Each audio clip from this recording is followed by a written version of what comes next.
Ahora Felipe Calderón resulta ser el responsable de la resurrección de la oposición en México.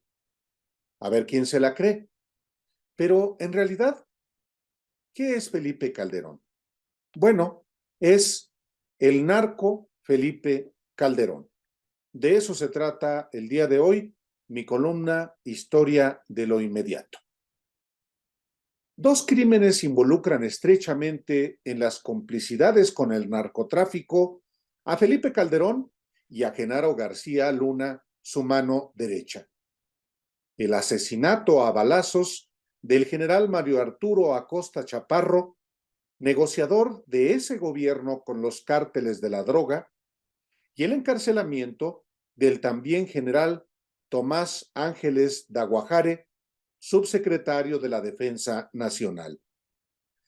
Y las evidencias acumuladas por años los sentencian.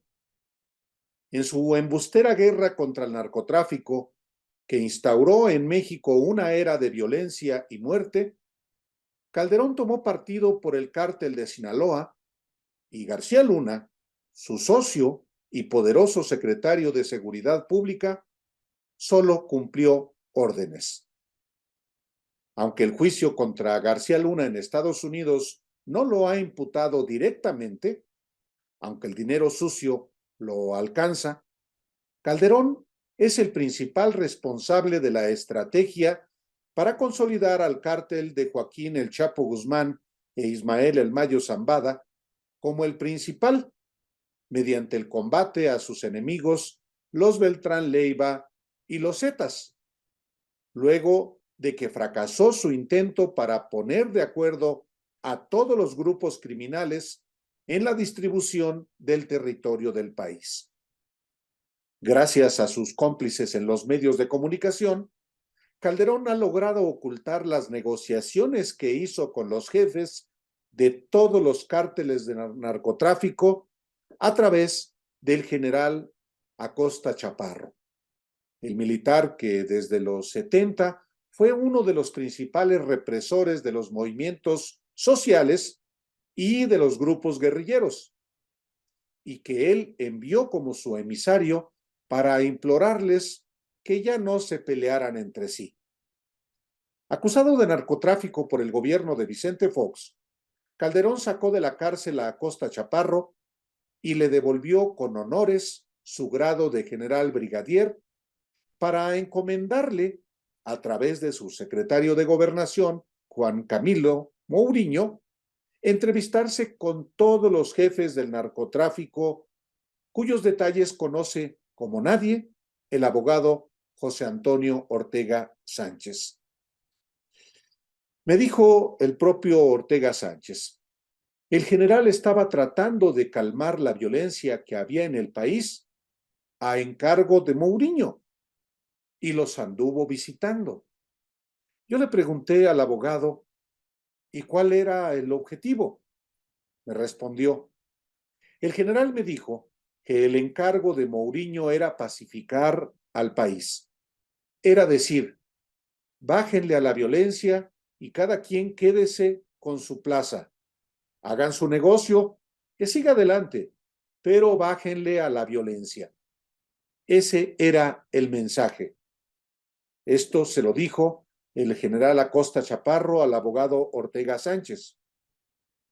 Así, Acosta Chaparro se entrevistó con el Chapo Guzmán, líder del cártel de Sinaloa, ahora sentenciado a cadena perpetua en Estados Unidos, un juicio del que se originó la captura de García Luna. Se entrevistó también con Vicente Carrillo, jefe del cártel de Juárez, con Arturo Beltrán Leiva y también con Heriberto Lascano Elasca del cártel del Golfo. Justamente este le preguntó al general Acosta Chaparro que de parte de quién iba.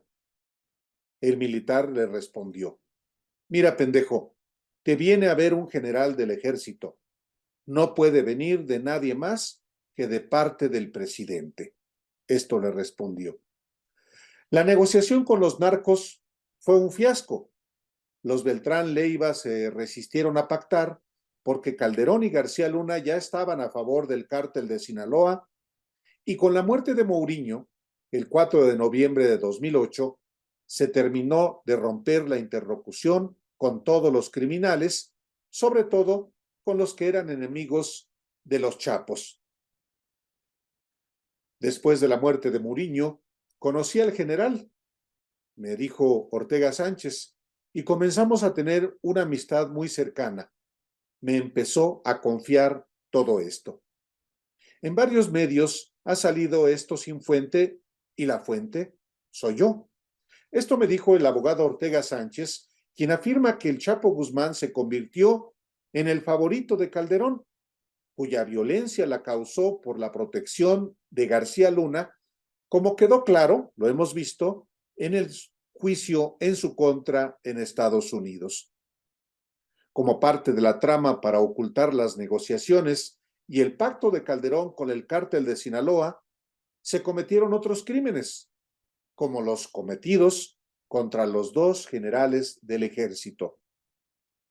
Acosta Chaparro sabía de los vínculos de García Luna con el narcotráfico, y eso lo unió a otro general que también tenía información sobre lo mismo, Tomás Ángeles de Aguajare, quien le informó a Calderón desde el inicio de su gobierno de los vínculos de García Luna con el narco.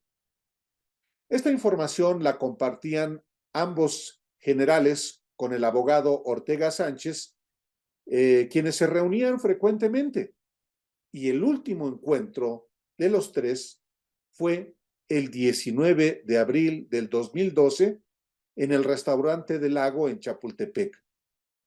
Al día siguiente, el 20 de abril de ese mismo año, Acosta Chaparro fue asesinado de 3 balazos en la cabeza en la colonia Pensil. Y 20 días después, el 16 de mayo, fue detenido Ángeles de Aguajare, acusado de narcotráfico. Una fotografía del desayuno de los tres se publicó en el diario Eje Central, cuyo propietario es Raimundo Riva Palacio, y por eso el abogado le dijo al procurador de justicia de la Ciudad de México, en época de Miguel Ángel Mancera, Jesús Rodríguez Almeida: los que tomaron la fotografía son los asesinos del general Acosta Chaparro. El mensaje de los asesinos, sin embargo, fue muy poderoso. El asesinato de Acosta Chaparro sigue impune y el general Ángeles de Aguajare sigue guardando silencio sobre el involucramiento de generales, de militares en el narcotráfico, cuando el general secretario era Guillermo Galván Galván, mencionado en el juicio en Estados Unidos. Ambos hechos ocurrieron cuando García Luna era el poderoso secretario de Seguridad Pública, con una capacidad de espionaje que tenía desde que trabajó en el CISEN. Y Calderón, estamos hablando de su sexenio, era su jefe y el comandante supremo de las Fuerzas Armadas, superior de Galván Galván, quien a su vez fue compañero de generación de Acosta Chaparro. Ahora, con el paso de los años y con toda su capacidad moral, autoridad moral diría él, Calderón se propone construir un nuevo partido político que sustituya, planteó en 2 planas del periódico Reforma, a la triste ausencia de una oposición respetable, vigorosa, creíble y con liderazgo. A ver quién le cree a este personaje que huyó a España y que es el verdadero responsable de la colusión con el crimen en México. Para empezar, ni a la marcha de la derecha del domingo tendrá el valor de asistir. Se los aseguro. Gracias el día de hoy y por favor denos like y comparta esta columna Historia de lo Inmediato. Muchas gracias.